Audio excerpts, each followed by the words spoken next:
What's up, guys? We have got a Werewolves war recap here, and it was against a clan that was affiliated with Top of Japan. They put up 8 triples in a 40 versus 40 war, so definitely not the most, but I mean, they also had a couple bad luck. They still wouldn't have beat us. I mean, we had a few bad luck ones as well, but definitely outscored them quite a bit.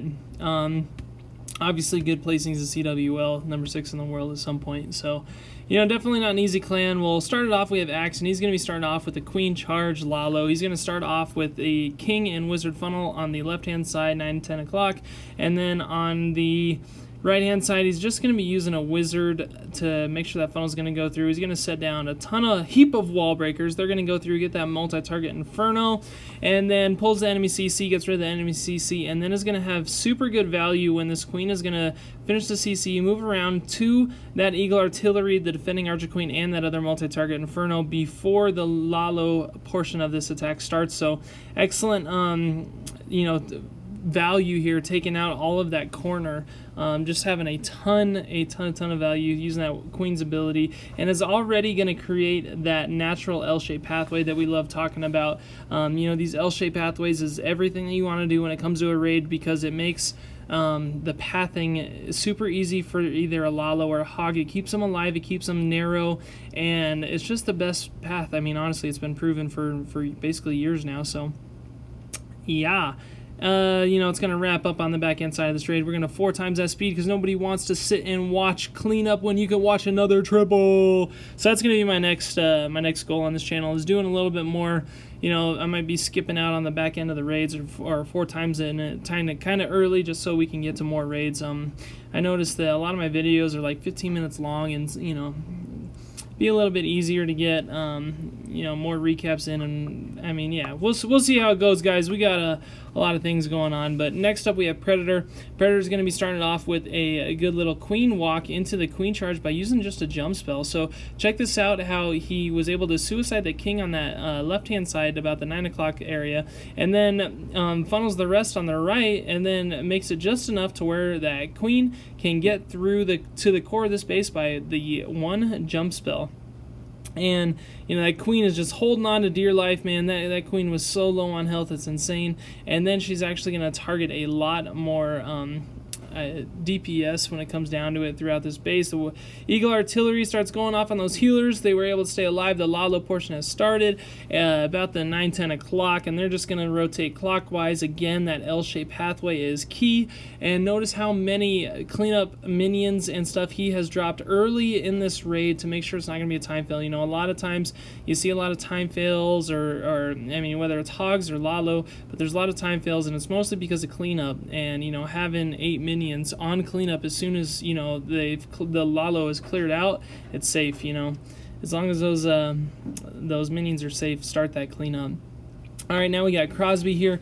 Crosby's going to be starting off with a P.E.K.K.A funnel on the left-hand side, and then the King funnel on the right-hand side. He sends in a couple Coco Loons, which are staying right on track, right ahead of those healers. The Wall Breaker breaks, and then the drags a Seeking Airmine for that Coco Loon that was inside. He's got a double Ice Golem, double Loon CC, jump spells into the core to get rid of that Eagle Artillery and that defending Archer Queen. And this is actually an extremely good pathway with that Queen, because that Queen was able to get that other multi-target Inferno. Unfortunately, there are a lot of giant bombs and that bomber tower that go off, which hurt the Hogs a bit, but not enough to where it really did any damage and killed them. So the Hogs are able to make it all the way down to that Giga Tesla. Warden's ability over the Giga Tesla, while there was the Giga Tesla, the King, Skeleton Traps, other Teslas, and just more defenses hitting them. But again, we're going to 4 times the rest of that cleanup and get into another raid, which is, why we're all here. We definitely want to see as many raids as we can at this top tier level. I mean, this is the top of the top, guys. It doesn't get much better than this.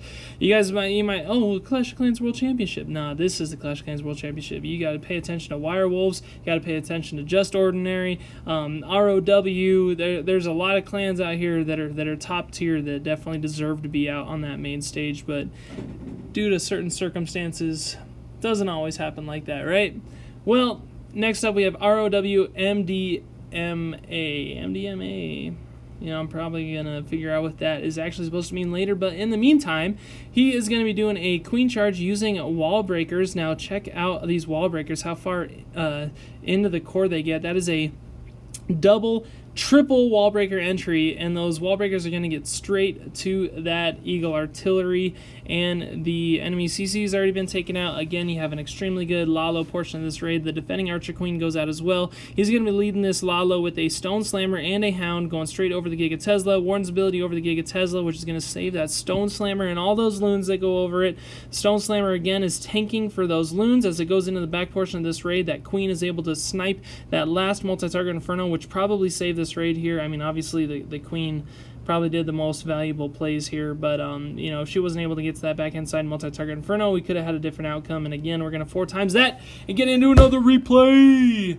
Guys, I hope you get entertained, man. I don't like to think that I'm going monotone on a lot of these raids, but you know, I can see where it gets boring a little bit, and you just want to put it on mute and watch the raids, which is good. You know, you gotta do what you do, but I hope I make it entertaining for you guys. But next up, we got Igor. Now, Igor, he's definitely been around. If you guys definitely know him, I'm sure. But an OP raider. I mean, I don't know if he knows of me too much, but I know of him. I've been knowing him for a while. Ever since I was in Regulators Elite, actually. I think he used to do some attacks back then underneath Regulators Elite. I think he had an account there. But anyway, he is going to start off by doing a Sui, Lalo, and again, this base kind of gives a natural pathway because of that 2-tile moat near that Giga Tesla Town Hall. The only bad thing about this raid is, in fact, that baby dragon from the enemy CC goes to town on that group of loons. Eventually, that poison spell and those lava pups are going to take it out, but you know, it works out. Obviously, Warden's ability was used at a great time. That healing spell and that rage spell into that last multi-target Inferno was used at a great time. Plenty of cleanup. Those skeleton spells that were stuck on that defending Archer Queen got taken out. You know, if the cleanup troops weren't placed so well, this wouldn't have been a triple. It would have been a time fail because those loons did have to go all the way across the base to take out that Expo, and I believe it was that mortar on that last raid. So, you know, another example on how cleanup is so important. Now, this is a base that you might have seen in Legend Leagues. It's definitely similar, maybe a little bit, a few differences, but this is actually really cool, guys. This is going to be a Warden walk. So, starting off by literally dropping that Warden, and its range is absolutely insane, and that range is actually going to get that multi-target Inferno, so that takes a good deal of planning here on which structures that Warden is going to attack. Just like if you were to do a Queen walk, you know, you got to be sure of where that Queen is going to go. So, and then on the back side, he's going to use the King to Funnel on the backhand side, sends in the P.E.K.K.A. bowlers, and I mean the majority of that kill squad there uses that Warden's ability over that Giga Tesla. That King is going to pop his ability to make sure that those troops go into the core deeper. And I mean, honestly, there's just everything is in that area, like that first section into the core there. I mean, all of the value there. There's no expos remaining when it comes to the backhand side. I mean, or I'm sorry, there's no multi-target Infernos. All there is expos. So, I mean, it's just prime for putting a Stone Slammer down and letting that Stone Slammer do some damage with some loons underneath it. And again, you know, these witches and the kill squad is still alive. So, I mean, the only threat I can see right now is a time fail on the backhand side, but you know, those skeletons are doing work, and this is just an RIP. There's just too much value at the front part of this base to, you know, to stop it from being a triple. So Spice is taking advantage, man, taking advantage and putting it to work. That is for dang sure. And next up, this is going to be the last raid of this video, guys. We have got Casper Jr. from Wirewolves attacking Mocha from the Japan clan. Now, check out this funnel strategy. He's going to drop 2 dragons, and I've actually shown a couple of raids of doing this funnel strategy as well. It's just pretty cost effective. But it works. You know, if you rage these dragons down, they're going to, I mean, it's just beautiful. And look at how perfect it is on this raid, because it takes out all of the things to funnel. That's 40% with the kill squad going in with just the funnel there. And then, you know, it sends that wall wrecker in with all the bowlers, with all the kill squad troops, the P.E.K.K.A.s, or I'm sorry, not the P.E.K.K.A.s, but the bowlers going through, and the heroes. You know, a few good rage spells, the Warden's ability to make sure that Giga Tesla Town Hall goes down.